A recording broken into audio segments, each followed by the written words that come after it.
প্রিয় দেশবাসী এবং বিপ্লবী ছাত্র জনতা, আপনারা জানেন যে ছাত্র জনতার ঐতিহাসিক গণ অভ্যুত্থানের মাধ্যমে 2024 সালের 5ই আগস্ট বাংলাদেশের মাটি থেকে মুজিববাদ নামক ফ্যাসিবাদী মতাদর্শের যে রাজনৈতিক দল আওয়ামী লীগকে বাংলাদেশের ছাত্র জনতা উৎখাত করেছিল।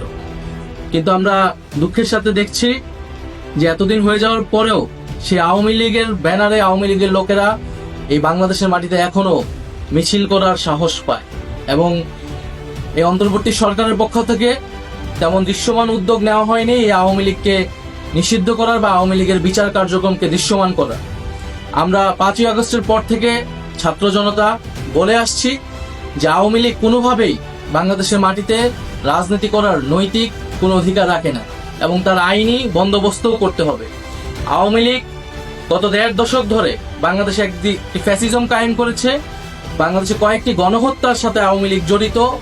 আমরা জানি পিলখানা হত্যাকাণ্ড থেকে শুরু করে হেফাজতের শাপলা হত্যাকাণ্ড, মোদি বিরোধী আন্দোলনের হত্যাকাণ্ড এবং সর্বশেষ জুলাই আন্দোলনের হত্যাকাণ্ড। এছাড়া বিরোধী রাজনীতিক লোকেরা গুম খুনের ক্রসফায়ারের শিকার হয়েছে। এই সব কিছুর বিচারের জন্যই কিন্তু এই গণ অভ্যুত্থান হয়েছিল এবং আওয়ামী লীগকে আমরা দলগতভাবে বিচারের দাবি জানিয়েছিলাম, সেটিও আমাদের সামনে দৃশ্যমান হয়নি।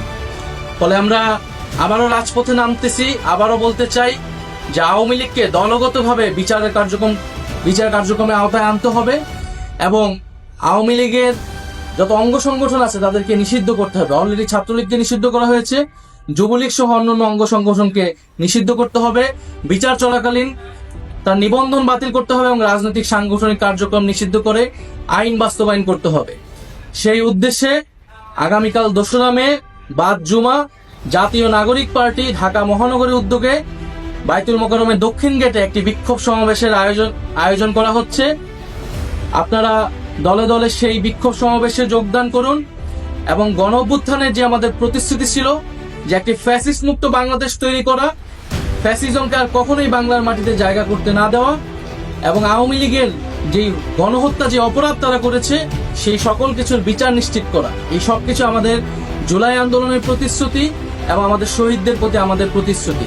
সেই প্রতিশ্রুতি রক্ষার্থে আগামীকাল দেখা হবে বিক্ষোভ সমাবেশে। ইনকিলাব জিন্দাবাদ।